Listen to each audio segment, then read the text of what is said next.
chamar, então, para o tema Finanças Públicas e Receitas, convidar para a mesa o moderador, que é o senhor Fernando Rezende.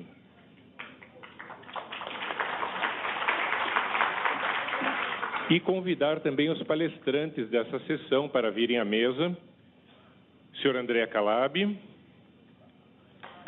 senhor Rafael Barroso, José Roberto Afonso e Carlos Henrique Flori.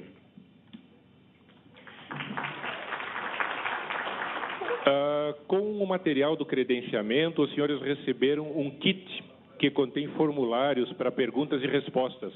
E esses formulários podem ser entregues às nossas recepcionistas. Basta levantar a mão e aí entregar o formulário. E caso alguma pergunta não possa ser respondida nesse momento, entraremos em contato através do seu e-mail. E passo a palavra, então, ao moderador, senhor Fernando Rezende, que conduzirá essa sessão.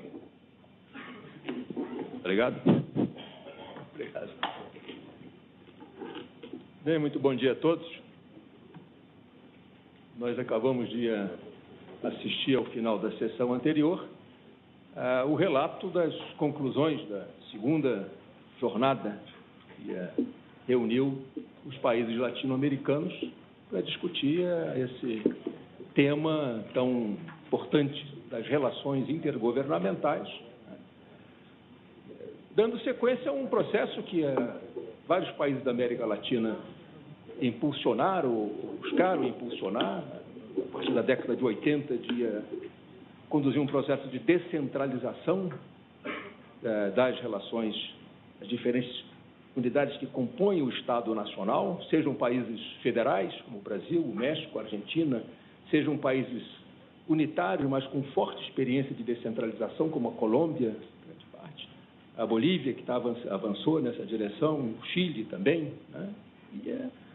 O que me preocupa hoje em dia é o fato que, na experiência brasileira, o que a gente está encontrando é uma certa reversão desse processo. E eu gostaria de explorar aqui na mesa, e, de certa maneira, talvez ouvir um pouco a plateia, se o que a gente está percebendo no Brasil é um fenômeno que também ocorre em outros países latino-americanos. Um fenômeno onde há um reforço do grau de centralização que não se manifesta necessariamente pelo lado da repartição de receitas, mas se manifesta com muita clareza pelo lado do poder de decisão sobre os recursos orçamentários, que para mim é mais importante ainda do que o anterior. A questão que me preocupa é quem está decidindo sobre os orçamentos, sobre os pressupostos subnacionais.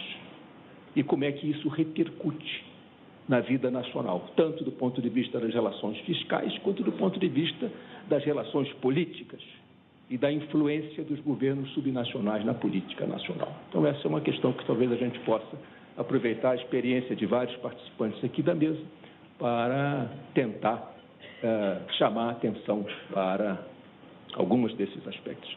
Eu, infelizmente, fui tentar abrir a pasta, caiu esse negócio e eu perdi a ordem aqui das apresentações. Mas, obviamente, o secretário, na função mais importante que ele exerce aqui, é o primeiro dos nossos expositores.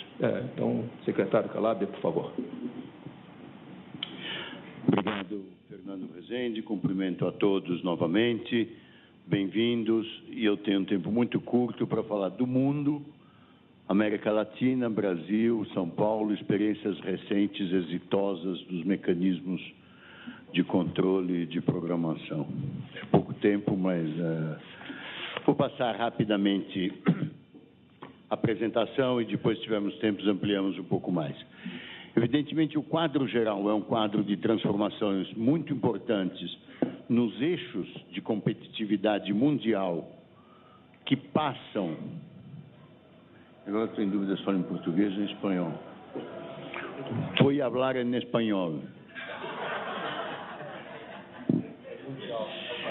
Uma mudança importante, creo, como cuadro inicial, del eje de competitividad de los países avanzados, Estados Unidos y Europa, hacia la Asia y especialmente China, como cuadro internacional que tiene fuertes impactos sobre la organización de la producción, especialmente industrial en nuestros países, y de aquí cambian un poco la estructura base sobre la cual el sistema presupuestario y fiscal actúa, cambiando las bases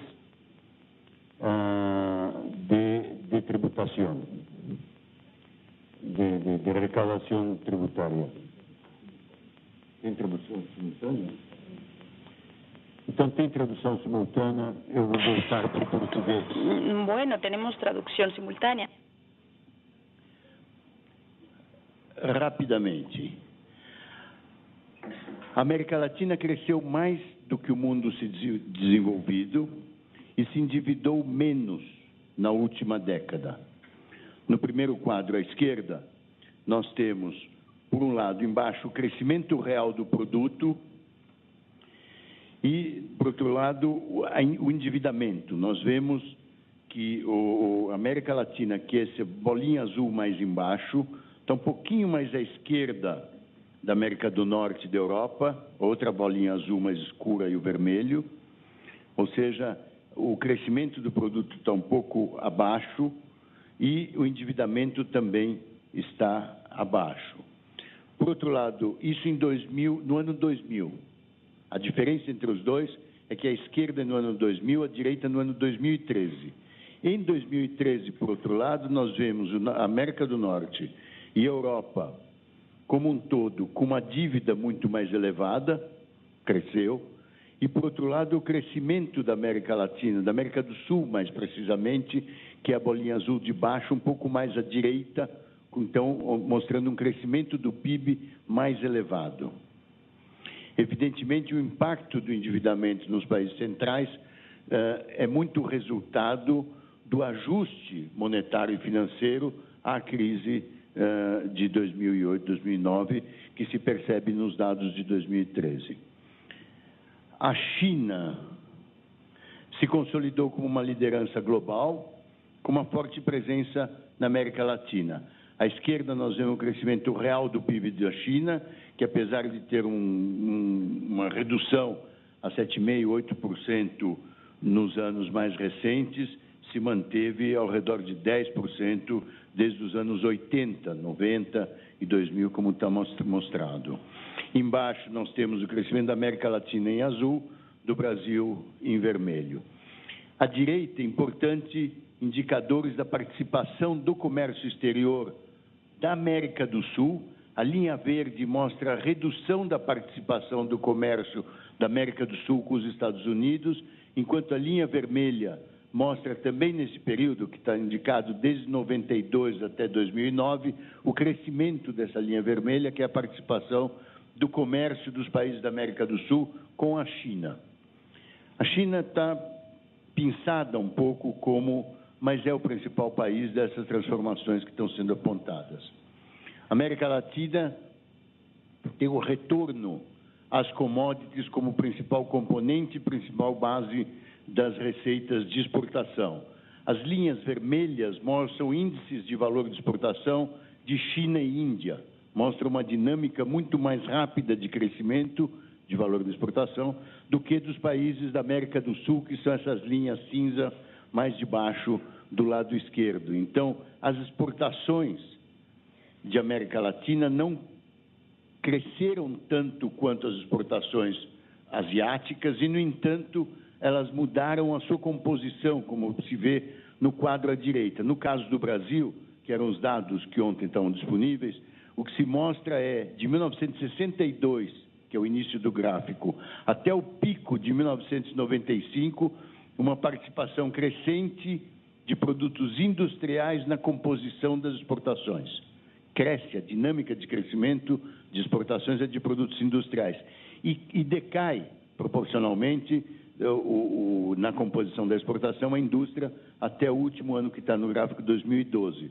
Produtos agrícolas, por outro lado, caem historicamente, mas se mantêm e crescem no período mais recente, muito ligados, evidentemente, a preços de commodities variadas, soja, minério de ferro, embaixo minerais, dá para ver o aumento das exportações, da composição percentual das exportações de minérios no total das exportações brasileiras, mostrando esse movimento, no fundo, uma mudança da estrutura com importações mais densas em produtos industriais e exportações mais fortes em produtos básicos, commodities, muito favorecidas em valor por um forte crescimento de preços derivados da intensidade do crescimento da economia chinesa. Os desafios, evidentemente, nesse processo de retorno aos commodities são desafios fundamentalmente de produtividade e de inovação tecnológica, desafios de competitividade. Como é que todos os nossos países de América Latina, entre outras, mas é uma questão mundial, não é apenas América Latina, mesmo os países avançados, Estados Unidos e Europa, como respondem a essa mudança de eixo de competitividade que favoreceu tanto a competitividade dos produtos asiáticos e chineses em especial. A produtividade dos Estados Unidos se recupera e cresce, a linha superior à esquerda em verde, e a produtividade em dólares 1.000 por trabalhador empregado da América Latina em azul, do Brasil em amarelo, mostram um patamar mais baixo, por outro lado, uma dinâmica mais tênue do que, não dá para ver direito, a taxa de crescimento da linha mais de baixo, que é a produtividade da China. Ainda que mais baixa, evidentemente, é um produto por habitante, ainda que mais baixo, se aplica por uma massa populacional enorme chinesa e com uma porcentagens de crescimento muito acentuados. Do ponto de vista do quadro à direita, gastos em pesquisas e desenvolvimento da Coreia em primeiro lugar, em porcentagens do PIB, ultrapassando 4%, dos Estados Unidos em verde, da China, do Brasil embaixo amarelo e da América Latina em azul. Os determinantes principais de produtividade, que por sua vez, junto com o preço dos insumos, define competitividade, basicamente, são, no fundo, inovação, modernização, pesquisa e desenvolvimento, bem como melhoria na qualificação da mão de obra empregada. Esses são os desafios de competitividade enfrentados nessa transformação recente. O Brasil, como um exemplo, mas que muitas vezes, com nuances, evidentemente, tem semelhança com outros países, está em um momento de transição, tem um desemprego baixo pelo crescimento, especialmente do componente de consumo da demanda agregada, que foi muito favorecido nos últimos 10, 12 anos. Esse crescimento de consumo aumenta muito a demanda de não comercializáveis, especialmente de serviços, e, portanto, o desemprego está muito baixo.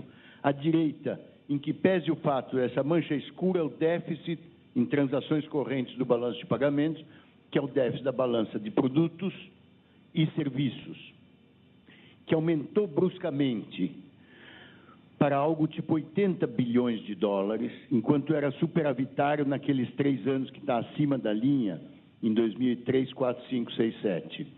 Então, parte dessa dinâmica de crescimento, evidentemente, permitida também pelo aumento das receitas das exportações de commodities, implicou um forte aumento de importações de produtos em geral, industriais em especial, significando uma verdadeira revolução, uma verdadeira transformação industrial de enorme relevância. Para dar um dado que eu costumo citar, a balança comercial, exportações menos importações, de produtos manufaturados no Brasil, em 2006, era superavitária, em 5 bilhões de dólares.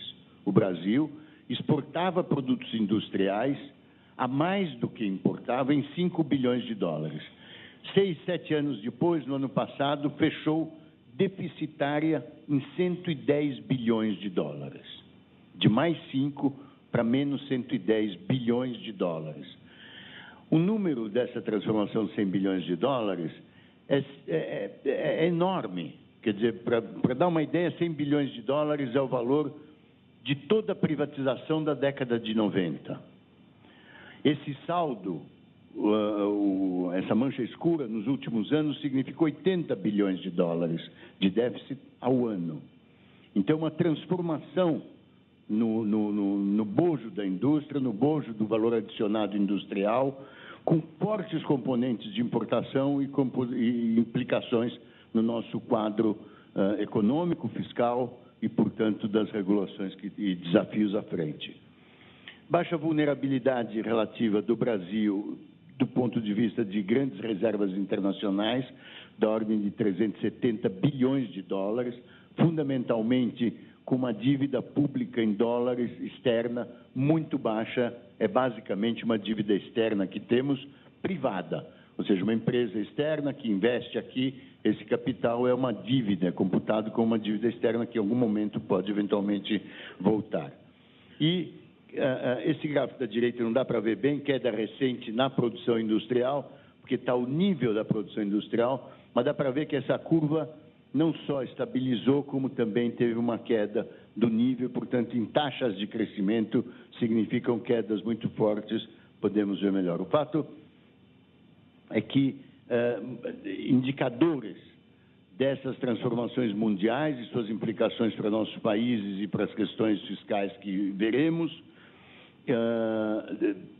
são fortemente determinadas por esses movimentos recentes na economia mundial.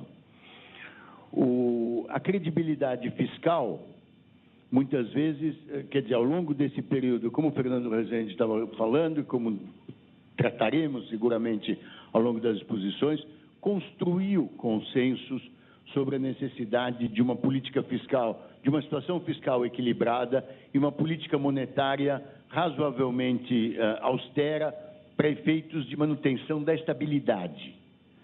No Brasil, desde o Plano Real, meados dos anos 90, 94, agora estamos completando 20 anos, comemorando 20 anos do Plano Real, a essência do Plano Real, por uma inflação endêmica, foi ancorar, de uma âncora nominal da moeda ao dólar, R$1, $1, com o inteligente mecanismo da URV, mas era, no fundo, uma âncora nominal. Olha, não vai mais mudar, R$1 fica igual a $1. Por outro lado, ao fixar a taxa de câmbio, ao reduzir a inflação, a expectativa de renda permanente cresce muito, a demanda cresce muito, gera normalmente uma crise de balanço de pagamentos, como tínhamos visto nas experiências anteriores, desde o cruzado de estabilização. Portanto, era uma âncora nominal do dólar, do real $1, e uma política monetária muito apertada, com taxas de juros reais muito altas, para conter a demanda agregada e evitar uma crise de balanço de pagamentos. Essa regra cambial foi transformada em 99 e com 3 pontos de apoio principal. Uma âncora nominal que passou a ser a referência à meta inflacionária. A inflação será ao redor de 4,5%, é uma meta inflacionária, significando que o governo fará tudo o que é possível para essa meta de 4,5%, mais ou menos 2%. Uma flexibilidade cambial, em vez de ser o câmbio rígido, o câmbio pode mudar de acordo basicamente com oferta e demanda de divisas, pode oscilar o câmbio para ajustar balanço de pagamentos, e, em terceiro lugar, um equilíbrio fiscal. Esta noção de equilíbrio fiscal, a regra de equilíbrio fiscal, veio sendo construída no Brasil a duras penas. Eu chamaria desde meados da década de 80, com a unificação orçamentária, tinha 4 orçamentos. O orçamento fiscal equilibrado, o orçamento monetário, que era uma conta em aberto praticamente do Tesouro no Banco Central, que emitia todos os déficits necessários, emitia emissão monetária, o orçamento da Previdência e o orçamento das estatais. Em 85 foi feita uma unificação orçamentária, portanto já dando peso ao orçamento. Em 86 teve a criação da Secretaria do Tesouro Nacional e a reorganização do lado do gasto de responsabilidades, haveres e riscos do Tesouro e toda a programação financeira da execução orçamentária. E a Constituição avançou enormemente nos campos tributários e nos campos orçamentários. Fundamentalmente, eu vou voltar a esse ponto, criou um sistema orçamentário que depende, em primeiro lugar, de uma visão de 4 anos, o chamado plano plurianual.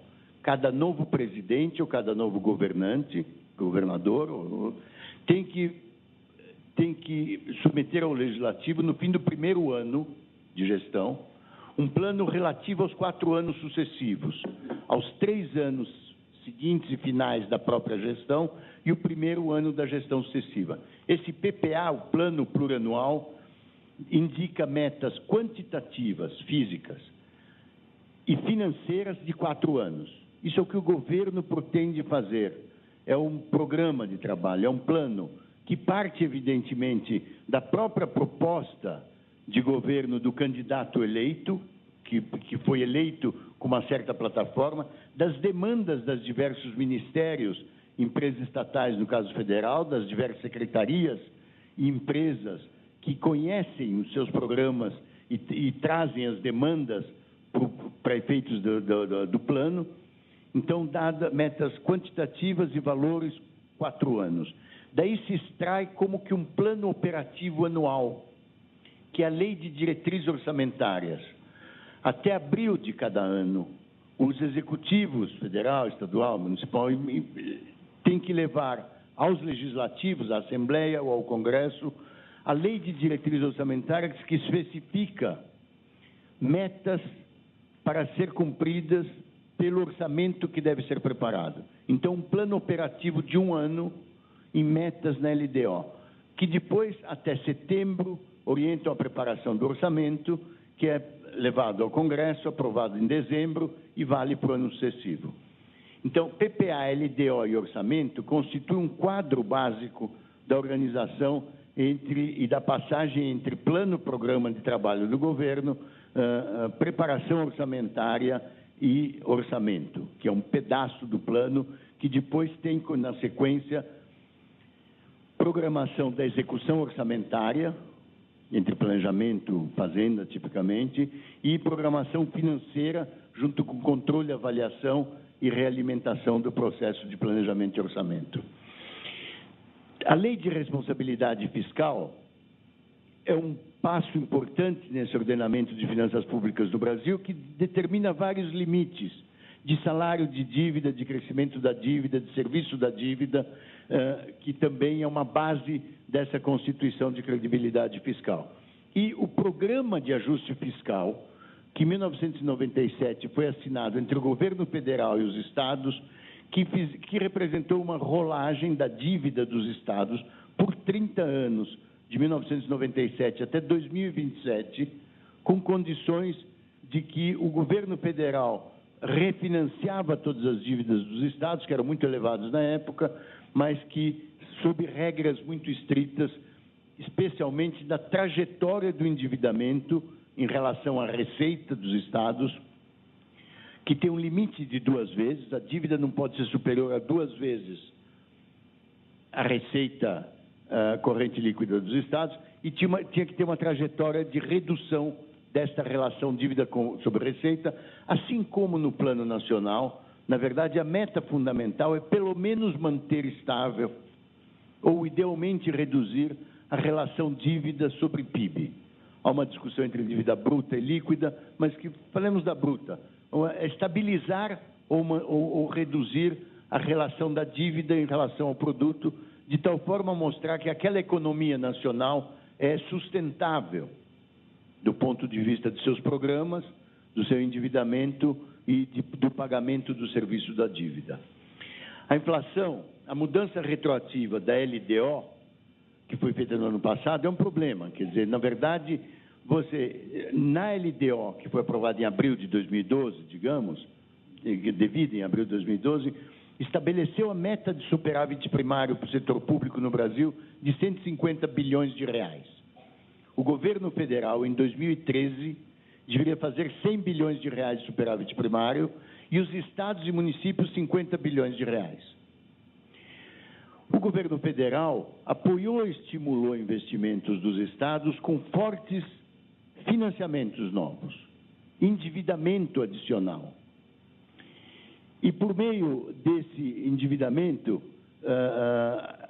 como a dívida não é receita primária, a receita primária são impostos, basicamente, e o seu gasto é despesa primária, se o governo imprime novas dívidas, as estimula, como que constrói déficit primário, porque constrói despesas sem as receitas correspondentes. E, portanto, o déficit primário dos estados e municípios, todo mundo percebeu, em direção ao fim de 2013, não ia cumprir a meta de 50.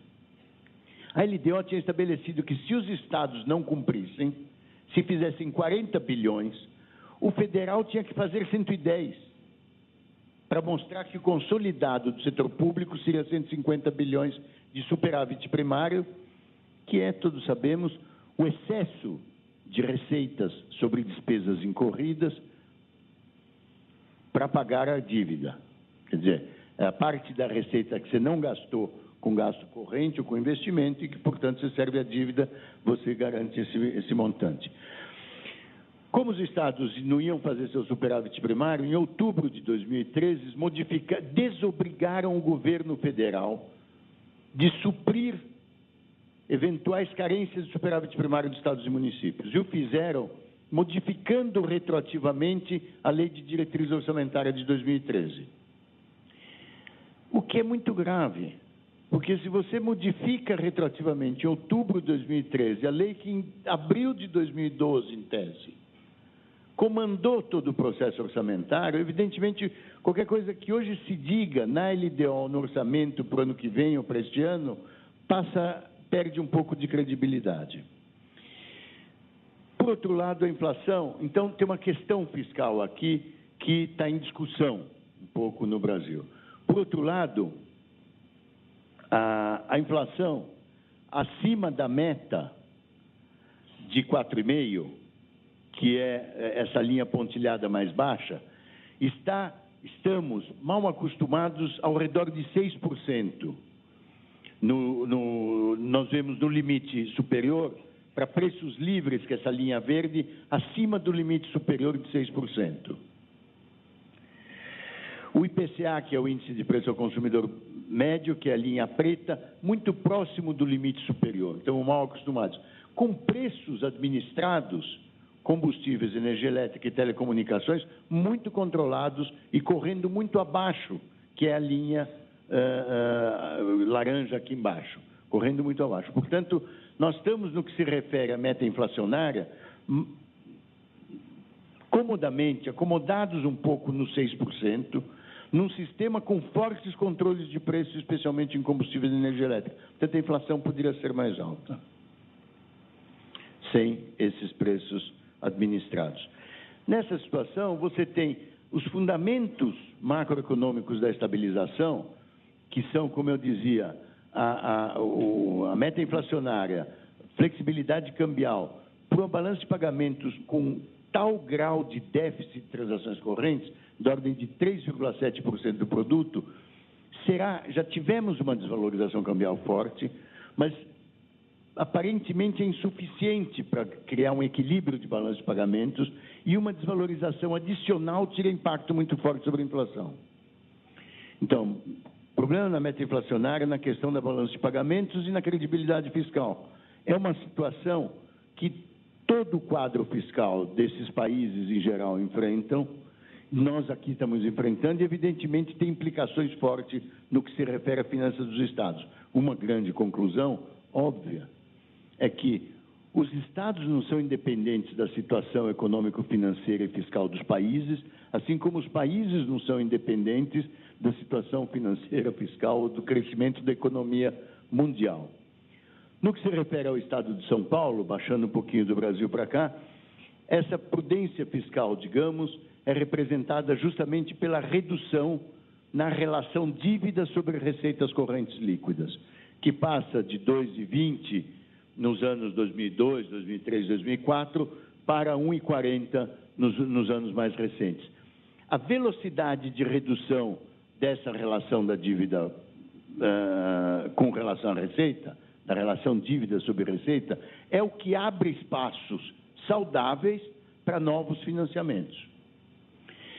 Se os novos financiamentos, novas dívidas, na verdade, novos financiamentos é o déficit, quer dizer, quando há um déficit, a dívida cresce, por definição, uma coisa é igual a outra.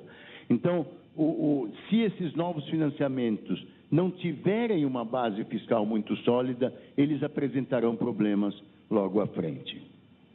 Evidentemente, toda a questão do ajuste fiscal é voltado não apenas para assegurar as bases para serviços públicos de qualidade, especialmente em educação, saúde e segurança, que são as interfaces mais fortes com a população e que a população demanda qualidade nesses serviços públicos de educação, saúde e segurança, bem como investimentos, não apenas nas bases, nas tecnologias de apoio a esses serviços, como especialmente em infraestruturas, no caso de regiões metropolitanas do porte da de São Paulo, especialmente transporte, mobilidade urbana e investimentos em estradas e habitação.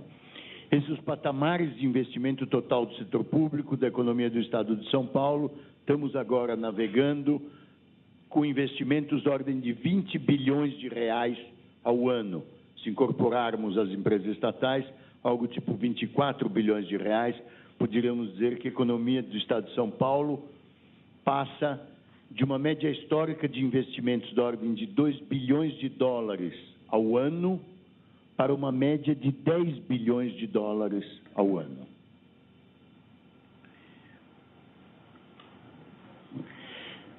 E, evidentemente, essa questão, os desafios de investimento, a logística, a infraestrutura, por um lado, compõem toda a questão e os desafios de competitividade, e, por outro lado, são permitidos pela base tributária do Estado, que é fundamentalmente o imposto ICMS, que todos sabemos é um imposto sobre o valor adicionado, é um imposto não cumulativo dos Estados, que tem crescido, esses são dados mensais que se espalham do ICMS na indústria e as importações da China. Tem uma correlação positiva muito forte nos dados mensais dos últimos, de 97 a 2013, portanto, dos últimos 16 anos, dados mensais dos últimos 16 anos, entre o ICMS arrecadado na indústria e as importações da China. O que eu quero dizer aqui é que uma boa parte da variação recente do ICMS vem de importações. As importações pagam o ICMS na liberação da mercadoria. E, de alguma forma, os estados todos, alguns mais, outros menos, evidentemente depende das estruturas de produção e de logística de cada um, mas todos estamos um pouco inebriados, um pouco com uma percepção amortecida do impacto, do tamanho da crise e da transformação industrial, da transformação do valor adicionado industrial, que no Brasil veio sendo acumulado ao longo de décadas. Nós estamos um pouco inebriados por ICMS de importação, especialmente importação de petróleo e derivados. Ontem saiu na Gazeta Mercantil, no jornal Valor, uma matéria sobre a arrecadação janeiro e fevereiro. É uma mão que ela põe assim bonita, que aparece aqui. Mostra para todos. Mostra para todos lá. Ontem saiu no jornal Valor uma matéria sobre a evolução da arrecadação janeiro e fevereiro, acima do previsto para diversos estados, e mostrando também quanto elas estavam, em parte, ligadas a crescimento de importação. Eu recebi anteontem os dados de fechamento do mês de março do estado de São Paulo. O acumulado janeiro, fevereiro e março no estado de São Paulo, de ICMS, de arrecadação tributária, o grande componente ICMS, cresce 10% sobre o mesmo trimestre do ano anterior, de 2012. Portanto, um crescimento de 2013. Primeiro trimestre de 2014 sobre o primeiro trimestre de 2013 cresce 10%. É muito importante. No entanto, quando entramos um pouco nos componentes, o ICMS, sem considerar importações, em vez de 10% nominal, tira 6% de inflação, significa R$4. Mas em vez de 10% de crescimento, cai para 8%. E o ICMS de importações, 17%, o dobro. que é o que aconteceu no ano passado, que é o que aconteceu no ano anterior, que é que, de alguma forma, muda ou determina parte da arrecadação de muitos estados. Então, a minha conclusão para esse tópico que eu passei para o Fernando, ele podia me devolver, que é amplo, a situação atual e evolução da economia em nível internacional, seu impacto nas finanças públicas dos países da América Latina, é um pouco este quadro, ou seja, um quadro de fortes transformações internacionais, impactos que os Estados Unidos começam a recuperar competitividade, produtividade, crescimento competitivo, produz automóvel competitivamente com o produzido na China, a Europa ainda não. A dinâmica de crescimento desses mercados está muito atrelada à dinâmica, evidentemente, asiática, com as diferenças entre os nossos países. Quer dizer, costumamos recentemente, deixa apenas acrescentar esse ponto, a ter um conjunto de políticas do chamado eixo andino, México, Colômbia, Peru, Chile, um conjunto de políticas mais ortodoxas, se quisermos chamá-las, relativamente às políticas propostas por outros países, nomeadamente Venezuela, Argentina, Brasil, e, portanto, embates também em linhas de política econômica e equilíbrio macroeconômico que constitui a base, de alguma forma, das arrecadações dos equilíbrios fiscais dos estados e a possibilidade, portanto, de restabelecer ou estabelecer, em alguns casos, trajetórias estáveis de crescimento econômico que sempre se apoiam numa base fiscal organizada.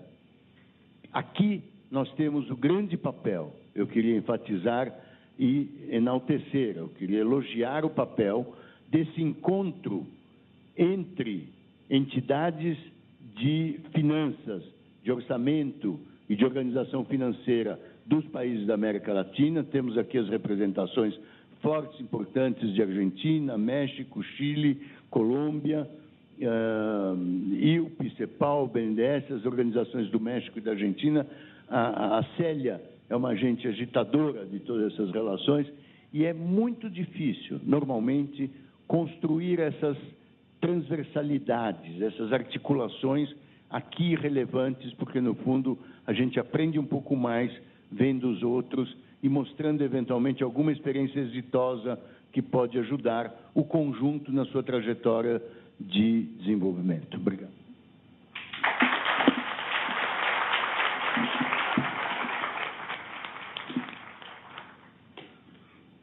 Bem, acho que essa posição inicial do secretário Calab chama atenção para um ponto que talvez ande na contramão daquilo que foi uma das conclusões da reunião anterior. Uma das conclusões, se eu me recordo, era reforçar a base fiscal dos governos subnacionais. E, aparentemente, pelo menos no caso brasileiro, nós caminhamos na direção contrária.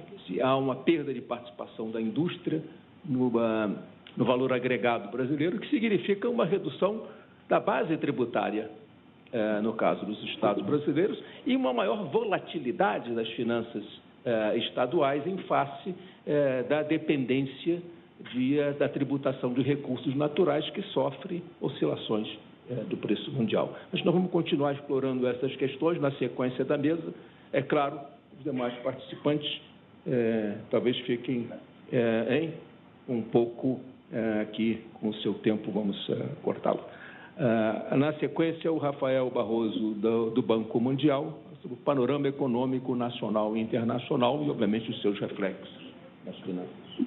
Tudo o que o Rafael Barroso aprendeu aqui na Secretaria da Fazenda, e um pouquinho depois. Ok.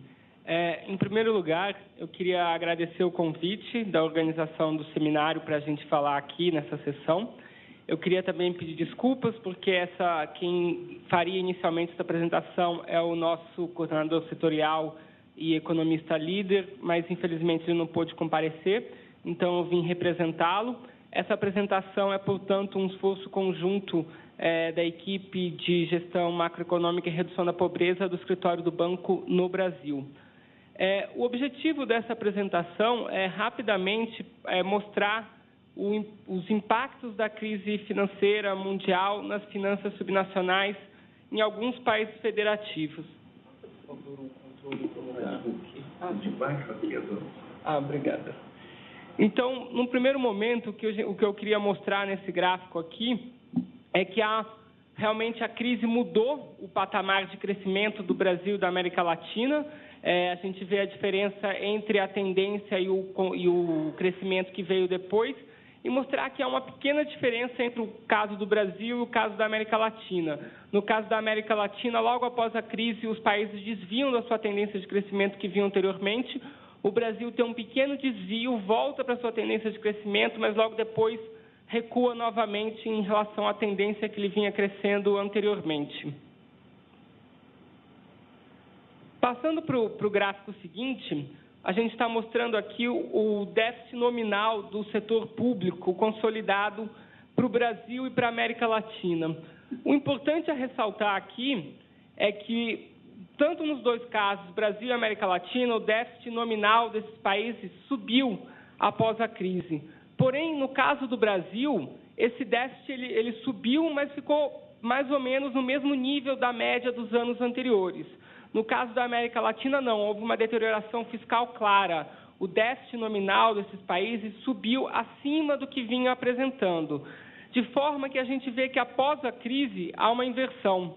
O Brasil, que tinha antes déficits nominais maiores que os países da América Latina, passa a ter déficits nominais menores do que a média dos países da América Latina. Aqui eu queria falar um pouco sobre o impacto dessa crise sobre os governos subnacionais, que também foram bastante significativos. No caso do Brasil, a gente vê uma alta sensibilidade da relação da receita em relação à atividade econômica. E essa sensibilidade ela vem por dois canais, pela receita própria e pelas transferências dos outros níveis de governo. Essas transferências elas foram afetadas não somente pelo menor crescimento da economia, mas também pelo fato da política governamental, da política anticíclica, ter concedido incentivos fiscais nos impostos compartilhados. Uma outra coisa importante da gente ter em mente aqui é não olhar somente o lado da receita, mas olhar o lado da despesa. Um outro ponto que pressionou os governos subnacionais após a crise é que antes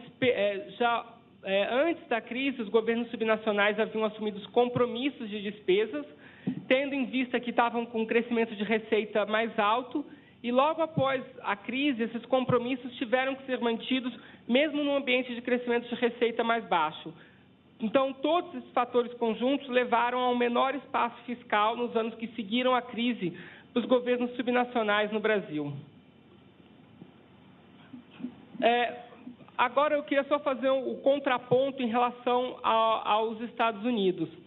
Os Estados Unidos ele apresenta um quadro um pouco diferente. O que a gente percebe é que nos Estados Unidos há um aumento das receitas dos governos subnacionais logo após a crise. Mas, como a gente vai ver mais à frente, esse aumento das receitas dos governos subnacionais ele está explicado pelo aumento das transferências do governo federal para os governos subnacionais nos Estados Unidos, porque a receita própria dos estados nos Estados Unidos, dos governos locais, cai bastante.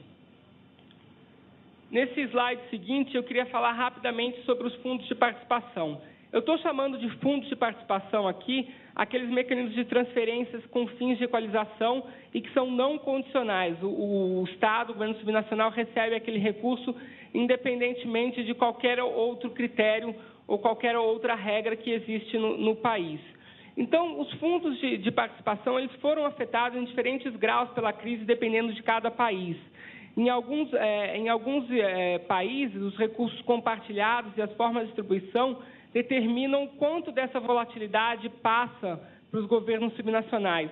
Então, em casos onde as receitas de exploração de recursos minerais, royalties ou cânones mineiros são compartilhados, essa volatilidade é passada para os estados e municípios.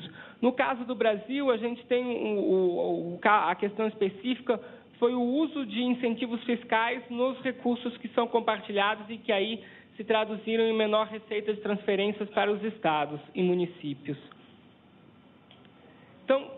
Uma outra coisa importante da gente ver aqui é que a maior parte desses países federativos utilizou as transferências de capital e os incentivos ao investimento público como uma política anticíclica.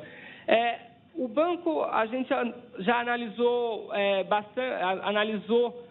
no primeiro momento essa estratégia de resposta à crise na América Latina, porque ela não é uma estratégia muito usual.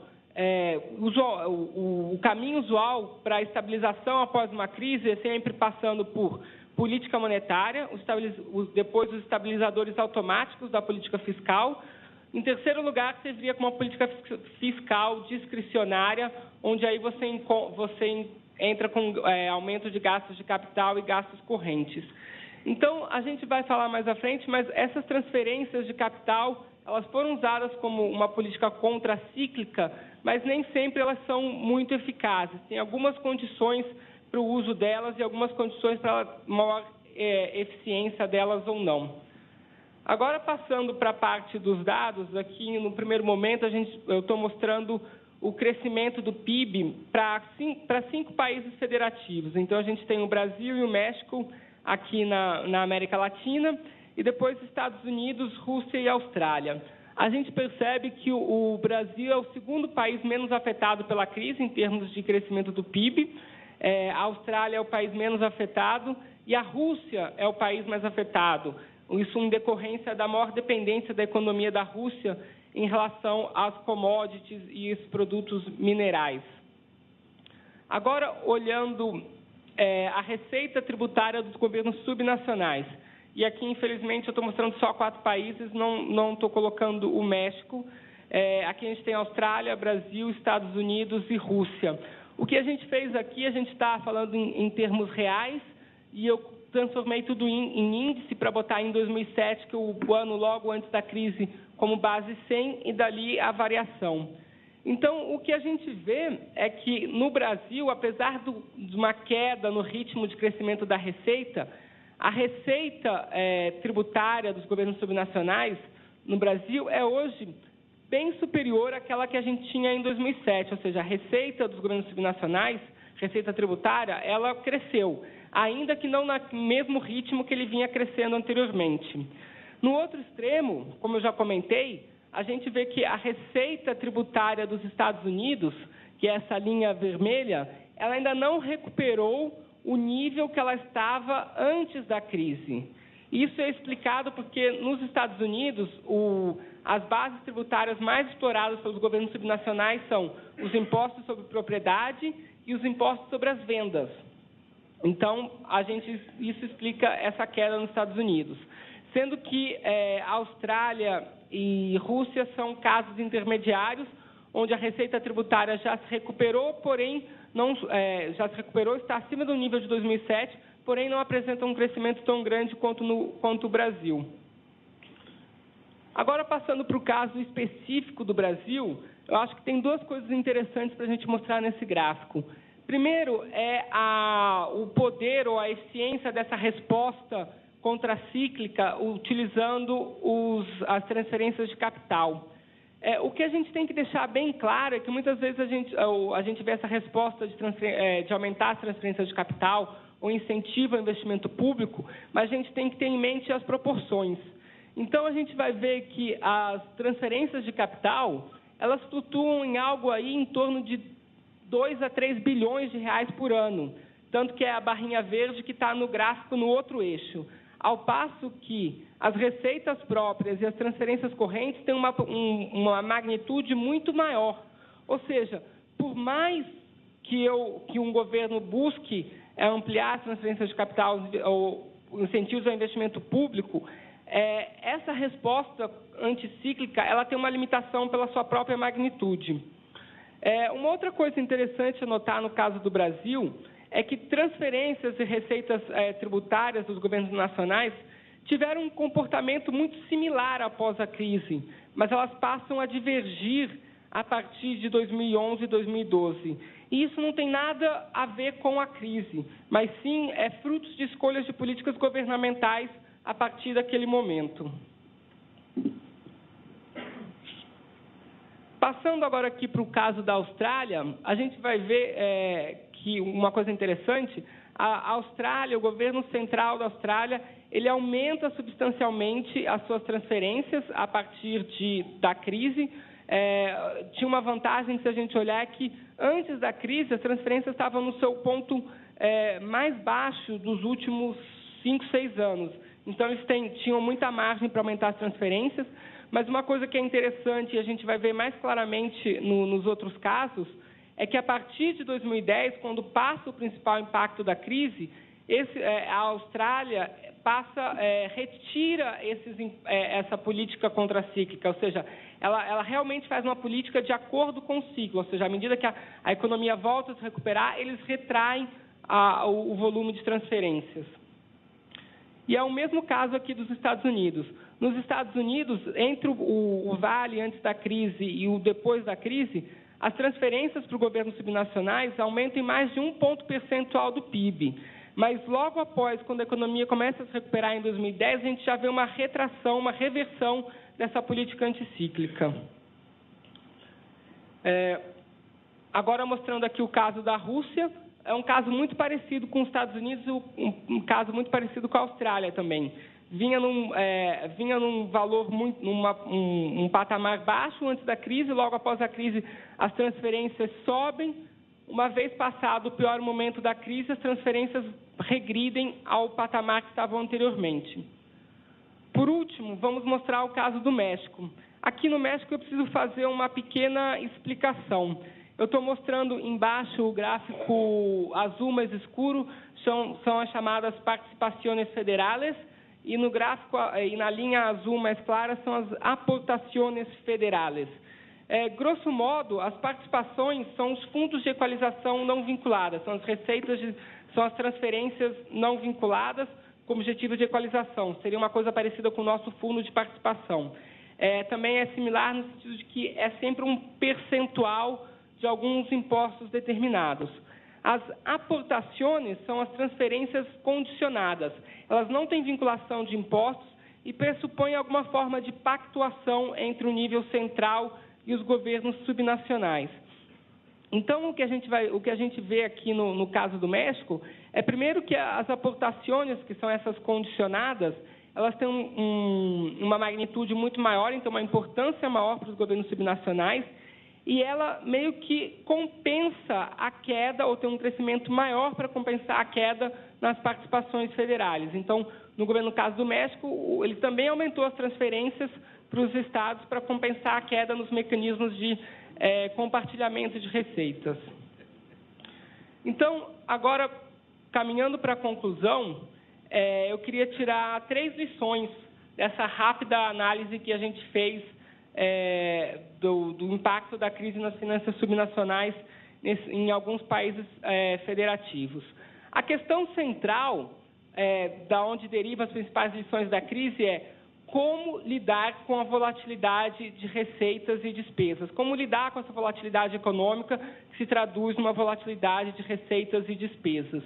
Então, uma primeira coisa que a gente tem que analisar é o desenho do sistema de transferências. Esse sistema de transferências ele pode amplificar ou ele pode suavizar essa volatilidade econômica para os orçamentos dos governos subnacionais. Então, algumas coisas que a gente tem que levar em consideração. Se o governo central compartilha a receita de recursos naturais com os governos subnacionais, isso tende a gerar uma maior volatilidade de receita para os governos subnacionais.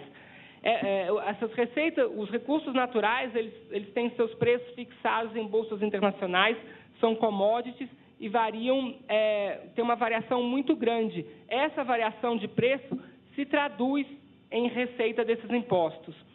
Outra questão que é importante ver é a expansão dos gastos tributários ou os incentivos fiscais em impostos compartilhados. Ou seja, em locais como o Brasil, onde o governo federal, o nível central, tem o poder de dar incentivos fiscais nos impostos compartilhados, sem compensar os governos subnacionais, e toma essa decisão de política, logo, isso tende a amplificar o impacto da volatilidade econômica nas receitas e despesas dos governos subnacionais.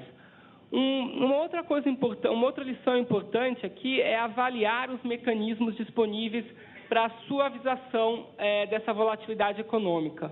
Um primeiro mecanismo, e o mais claro, e que a gente viu que foi utilizado no caso dos Estados Unidos, Rússia e Austrália, é o aumento das transferências do governo central para os governos subnacionais.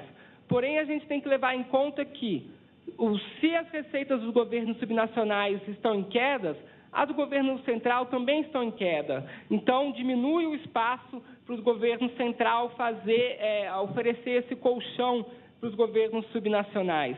Além disso, esse espaço não é ilimitado. Por mais que o governo central tenha disposição, queira fazer essa política, é muito difícil que ele consiga compensar toda a queda de receita dos governos subnacionais. Ainda mais se a gente for pensar, se o foco for somente na questão das transferências de capital. Um outro mecanismo que a gente pode usar para essa suavização de da volatilidade são os chamados fundos de reserva, ou então, em inglês, são os Rainy Days Funds. A ideia é muito simples, eu poupo no momento em que a minha receita, a minha economia está crescendo muito, para eu poder gastar mais no momento em que a minha economia, a minha receita não está crescendo tanto. Eu sei que é difícil você conter as mãos dos governantes para não gastar toda a receita disponível. Isso é verificado na literatura de ciência política, é um fato conhecido. Por isso que você tem que fazer um arcabouço institucional que permita-se fazer isso de alguma forma. Seja no caso de governos subnacionais, que esse fundo de reserva fique no nível central e que ele tenha uma regra clara para ser administrado, ou então, como fez o Chile, que fez um fundo de reserva vinculado à variação das receitas do cobre, com regras claras de quando pode ser gasto esse dinheiro. Um outro mecanismo que está à disposição dos governos subnacionais para suavizar essa volatilidade são manter um espaço fiscal para ampliação do endividamento público. O que a gente quer dizer aqui? Não utilizar todo o seu espaço de endividamento em todos os momentos. Deixe sempre um colchão para contratar a dívida pública entre a sua dívida, o seu valor atual e aquele seu limite dado pela sua sustentabilidade da dívida para usar nesses momentos de crise. Por que eu digo isso? Alguém pode me dizer que sempre pode ampliar um endividamento no momento de crise. Sim, pode ampliar. Porém, se você passa daquele limite sustentável da dívida, o custo da sua dívida tende a ficar muito maior, especialmente em locais onde os governos subnacionais têm acesso direto ao mercado de capitais para captação de recursos. Por último, a última lição diz respeito ao papel das transferências de capital e incentivos ao investimento público como política contracíclica. A primeira coisa que a gente tem que ter em mente é que, para que isso funcione, uma pré-condição é que haja uma disponibilidade de bons projetos de investimento público e prontos para serem implementados. Isso reforça um aspecto muito importante de ter um sistema de planejamento de investimentos públicos. Eu não sei se tem alguém aqui do Chile, mas o Chile tem um Sistema Nacional de Inversiones Públicas, que é um sistema que tem vários passos para você poder fazer um investimento público, de forma que, ao cumprir todos esses passos, você tem uma carteira de projetos públicos, de investimento públicos, prontos para serem efetivados à medida da necessidade ou à medida que haja o recurso. O banco vem já há algum tempo tentando fazer isso no Brasil e fazendo uma divulgação e da importância disso, porém a gente não tem encontrado muita receptividade ou muitas vezes o entendimento da parte dos governos subnacionais, do governo federal, sobre a importância e os benefícios de você ter um Sistema Nacional de Investimento Público. Eu peço, inclusive, se tem alguém do Chile aqui no seminário, por favor, me ajude nessa tarefa de convencimento e evangelização e fale os benefícios de se ter um Sistema Nacional de Investimento Público. Por último, duas questões que a gente tem que ver na questão das transferências de capital e incentivos ao investimento público. Esses incentivos fazem muito sentido, ou fazem mais sentido, quando a infraestrutura, ou o hiato de infraestrutura, é um gargalo para o desenvolvimento do país. Porque você vai estar gastando um dinheiro agora que no futuro vai estar te aumentando o potencial de crescimento do país. Isso é uma questão clara para o Brasil, pode não ser uma questão tão clara para outros países. Então, isso tem que ser pensado. Por último, a gente tem que pensar como que a gente vai financiar esse investimento e os impactos que esse investimento vai ter na despesa corrente do governo nos momentos seguintes. Não adianta você sair investindo se é tudo financiado por dívida e essa dívida não é sustentável, e não adianta você sair investindo e depois esses investimentos vão demandar despesas correntes de manutenção nos anos seguintes, com as quais o governo não pode arcar. Então, brevemente, essa é a minha exposição, essas são as minhas lições, e eu fico à disposição para qualquer dúvida, comentário que tiver após a sessão. Obrigado. Obrigado, Rafael. Duas observações muito rápidas. Primeiro, a constatação de alguma coisa que vem me preocupando. Se há uma queda nas transferências que seriam de livre utilização pelos governos subnacionais e há um crescimento nas transferências sobre as quais o governo subnacional não tem capacidade de decidir onde o dinheiro vai ser aplicado. Essa é uma questão importante para a discussão. A outra é que aquele extraordinário crescimento da receita dos governos subnacionais brasileiros, como foi pontuado aqui pelo secretário Calab, a partir de 2007, ocorre de uma forma inusitada, em cima de importações. O que significa o quê? Que o crescimento da receita provoca ou reforça o desequilíbrio nas contas externas, que, por outro lado, gera consequências para o crescimento. Então, nós estamos numa armadilha complicada para desarmar nesse debate. Na sequência, o Zé Roberto Afonso continua este debate sobre a situação. Nós temos 20 minutos para cada um, para a gente não ultrapassar demasiado o tempo. Bom dia a todos.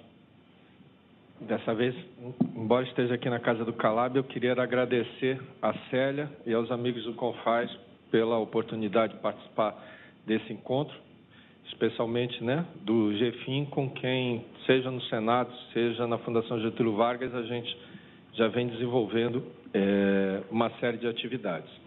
Eu queria aqui só comentar rapidamente, Jader, Maricés também, todos os colegas do Confaz.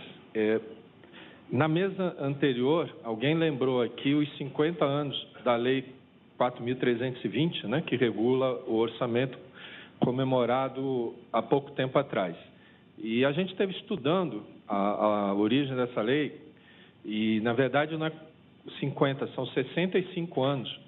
E tem muito a ver aqui com vocês, porque a origem dela é de um encontro de um congresso de contabilidade que, quando a gente foi olhar, na verdade, não era contadores em geral, eram contadores do setor público. E por trás já tinha, aparentemente, algum trabalho, e a maioria dos estados, de comissões. Eles apresentaram um projeto ao Executivo, ao então poderoso DASP. O DASP não enviava o projeto ao Congresso, e aí um parlamentar aqui de São Paulo apresentou e dizendo assim, olha, essa proposta, inclusive, nem é minha, é do colegiado dos contadores estaduais. Como o governo não mandou, nós vamos apresentar aqui e vamos andar. Tramitou quase por 14 anos, 15 anos praticamente no Congresso, pelo que a gente viu, com pouca participação do Poder Executivo Federal e, sim, participação dos técnicos estaduais. O projeto, a lei, como pelo menos vocês aqui, a maioria acha que é uma lei do governo militar, ao contrário, vocês aqui bem sabem, 2 semanas anterior ao governo militar, só que, de novo, tem uma curiosidade, ela sofreu, acho que, 15 vetos, e os vetos foram derrubados 12 vetos derrubados pelo Congresso Nacional, já na vigência do governo militar. Inclusive, o presidente, então presidente Marechal Castelo Branco, é obrigado a republicar a lei porque o Congresso tinha derrubado os vetos que o Poder Executivo tinha feito no projeto de lei da 4.320. Quer dizer, então, há 50, 60 anos atrás, tinha um ativismo, eu acho que, dos governos estaduais, né, e dos técnicos, bastante importante. E eu só estou citando isso não só por curiosidade estatística, mas para dizer assim, pelo tema que me foi proposto, eu acho que o maior desafio, os maiores desafios que os estados têm hoje, não é o equilíbrio fiscal. Eu acho que o desafio dos estados é saber qual é o papel dos estados. O que está em jogo é o estado na federação, não é só o seu equilíbrio. Né? A gente vê, eu não tenho uma apresentação, vou passar aqui rápido para cumprir o... acho que caiu aqui.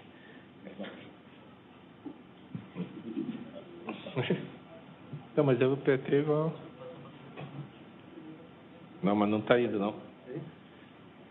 A pilha também caiu junto com isso.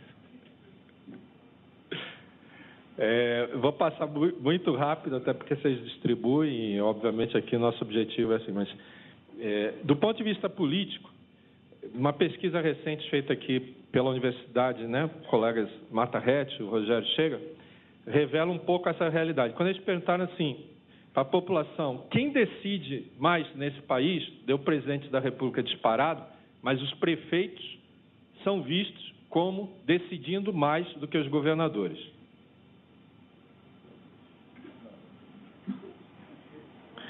E, quando pergunta quem deveria ter mais poder, diminui a expectativa de poder do presidente da República e aumenta a dos prefeitos. Os governadores seguem atrás, seja no presente, seja no futuro. E eu não resisto aqui a fazer um comentário, acho que um outro retrato disso, do ponto de vista fiscal e financeiro, nós estamos vivendo nos dias de hoje, não está aí na apresentação, todo mundo sabe, né, que teve um rebaixamento da nota da República Brasileira para emissão no exterior por uma agência de rating, não vou citar o nome aqui, que isso não importa. Seguido esse rebaixamento, várias empresas, as maiores empresas do país, estaduais, algumas estatais, outras privadas, também sofreram rebaixamento de nota. Os governos estaduais não tiveram a nota rebaixada. Os 5 ou 6 que têm avaliação nessa agência continuaram na mesma posição. É lógico que a República estava melhor, agora os estados estão igual à República. De certa forma, eu acho que já é lucro, né? Mostra aí o que os estados, dada toda a dependência que os estados têm do governo federal, a agência entendeu que não precisava ser rebaixado. Só que a agência manteve um rate de um único governo. A Prefeitura do Rio de Janeiro, hoje, tem uma avaliação de risco para emitir no exterior melhor do que a brasileira. Sabem quantos outros países do mundo isso existe? Nenhum. Isso, de novo, a gente pode se orgulhar só no Brasil, né? Igual o Jabuticaba. Para ser sincero, a agência me disse que tem 3 casos de governos subnacionais que hoje têm uma nota melhor do que o governo central, que é na Espanha, 3 comunidades autônomas. Eu acho que não se aplica bem ao caso brasileiro. Primeiro, são comunidades autônomas, estão mais próximas de estado do que, né, de municípios, e eles mesmos disseram, eu até estava relendo, que mantiveram a avaliação de risco deles melhor quando eles rebaixaram a espanhola, exatamente pela autonomia política, que esses governos então não estariam menos expostos a Madrid e, por conta disso, não rebaixaram. Mas hoje, no Brasil, a gente tem a situação que a Prefeitura do Rio é melhor do que a da República. E se vocês forem olhar as contas da Prefeitura do Rio do ano passado, ela deu déficit primário. Aliás, a meta da Prefeitura do Rio era déficit primário. Ela, no final, até cumpriu, foi melhor do que estava na sua meta, teve um déficit primário menor do que estava na meta. E, óbvio, não se julga só isso, mas eu só estou... A avaliação de risco é uma coisa mais abrangente, mas eu só estou querendo comentar isso para tentar ver se a gente consegue avançar nesse país e entender que política fiscal, risco fiscal não se limita apenas a resultado primário. Aqui a gente vive uma ditadura de que tudo é o resultado primário. A Prefeitura do Rio deu déficit primário, só que deu superávit nominal. Por quê? porque ela tem um caixa tão grande, tão grande, tão grande, que os juros que ela ganha em cima do caixa é maior do que os juros que ela paga sobre o que ela deve. E é exatamente até por ter um caixa assim tão grande que provavelmente, aliás, isso está escrito lá na avaliação da agência de rating, destacado, que ela tem melhor. Aliás, quando se olha, era bom o pessoal olhar as avaliações publicadas, não existe a palavra superávit primário. A agência de rating nem calcula superávit primário. Eles calculam balanço operacional, resultado operacional, calculam capex, é outra coisa diferente do que se fala aí. E, para ser sincero, muito até mais próximo da origem da Lei 4.320 e não do que se inventou recente. Mas eu só estou querendo destacar aqui que, do ponto de vista político e do ponto de vista fiscal financeiro, hoje a gente tem, é só um retrato, mas municípios melhores do que os estados. E o resto, a gente coloca, são vários dados. Quando a gente olha a divisão federativa da Receita Tributária Nacional, ou seja, eu pego o bolo tributário, quanto que eu divido entre União, Estado e município, e olho de 1960 para cá, a situação dos estados, né, ladeira abaixo com o governo militar, melhora até 91, quando se implantou a origem, né, a origem da Constituição de 88, sobretudo os fundos de participação, e principalmente porque naquela época as bases energia elétrica, combustíveis e comunicações eram exclusivas dos estados. A União não podia tributar pela Constituição de 88. Depois que isso mudou, depois de Fundo Social de Emergência, depois de contribuições sociais, a posição dos estados é essa, ladeira abaixo. Perdem participação tanto na arrecadação própria, quanto também depois das transferências.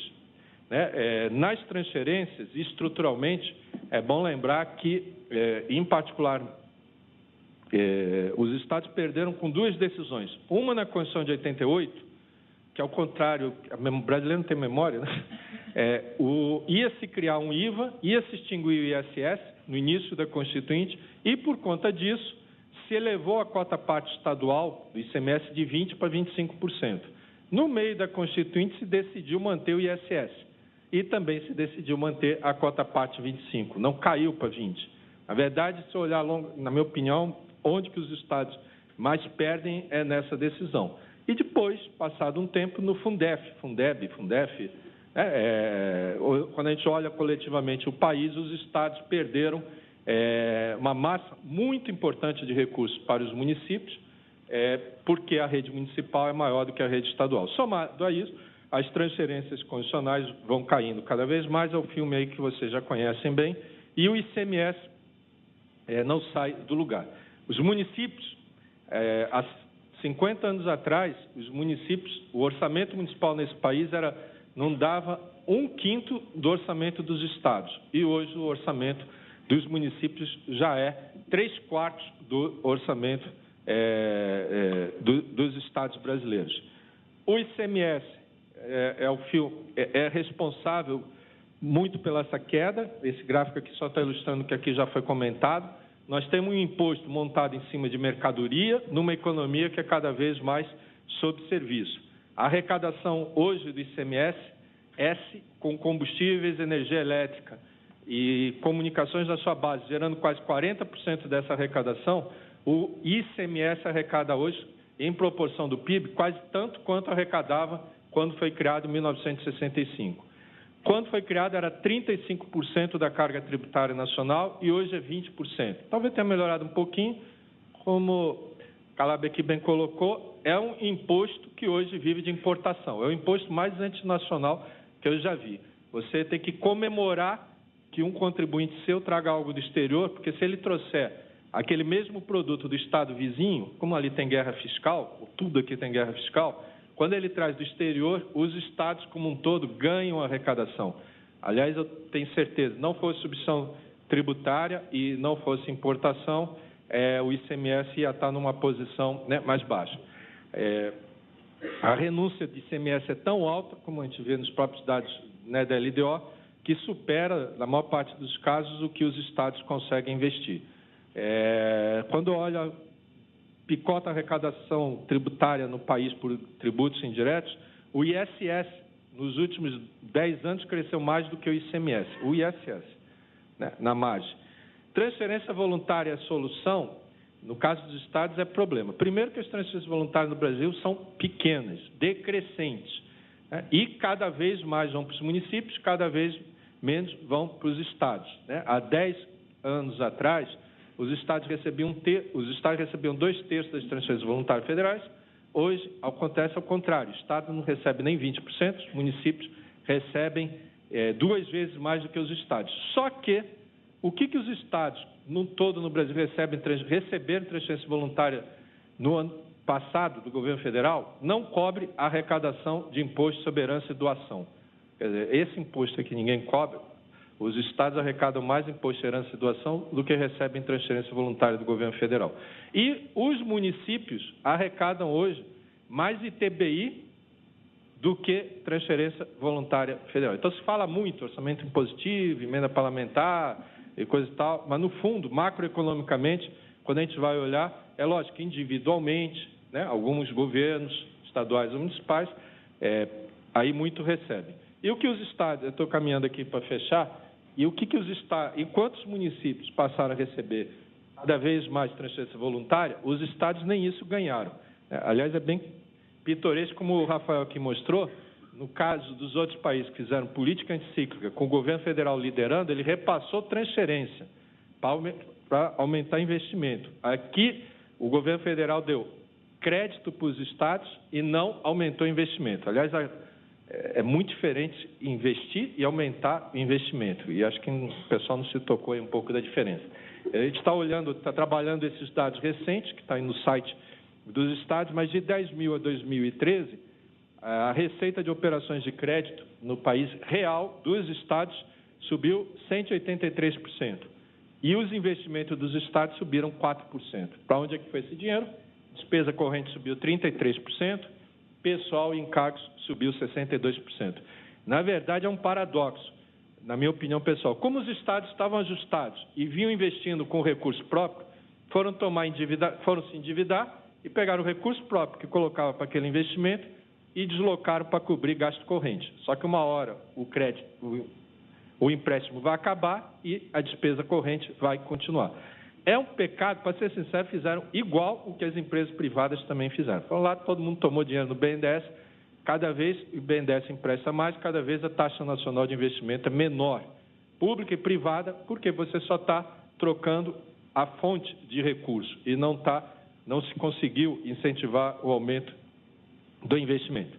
Não vou passar o mesmo quadro por estado. Praticamente a maior parte dos estados aumentaram a operação de crédito, boa parte o investimento está lá embaixo, uns mais, outros para cima, e quando chega lá em pessoal, todo mundo. Acho que só tem um estado, pelo menos pelos dados lá do relatório resumido de execução orçamentária, que teve queda de despesa de pessoal de 2010 para cá. Todo mundo subiu. Ou seja, não é um fenômeno, não é um problema de um, é um problema de todos. E isso patrocinado pela União.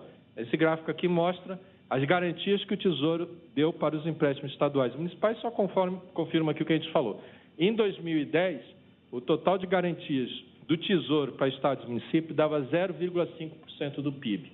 No ano passado, fechou em 2% do PIB. E, na verdade, a maior parte, o que a gente também está reparando é que a garantia corre na frente da dívida. Muitas das garantias que foram dadas ainda provavelmente vão virar aí pela frente mais dívida.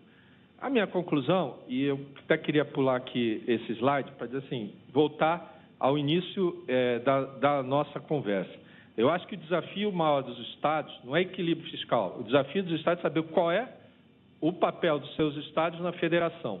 E, tentando simplificar, porque o Fernando aqui vai me pressionar para acabar, eu acho que vocês têm 3 opções pela frente, né? E tentando fazer uma filosofia comum. Eu acho que os estados estão no meio do mar.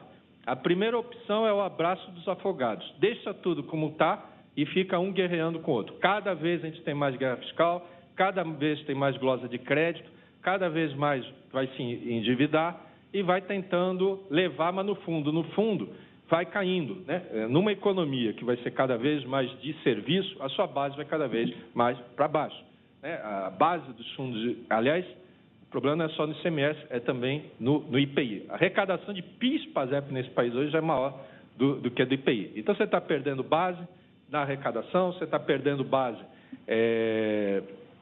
nas transferências, e o que você faz fica um atirando no outro. Por isso que eu acho que a figura melhor é o abraço dos afogados. No fundo, todo mundo se afoga junto. A segunda hipótese, na minha opinião, é você jogar uma boia e você se agarrar naquela boia, todo mundo se agarrar naquela boia. Ou seja, eu não me afogo, mas eu também fico ali à deriva esperando que alguém apareça. Para mim, a boia é ter uma reforma.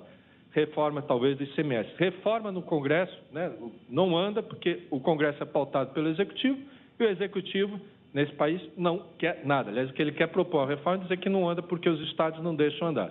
Eu acho que isso pode andar, como foi o caso da FPE, o pouco que a gente andou aqui nesse país é por conta do Supremo Tribunal Federal. E quem sabe a gente possa ter novidade agora, porque anteontem, a Procuradoria-Geral da República se posicionou no projeto de súmula vinculante que está tramitando no Supremo e deu posição favorável à súmula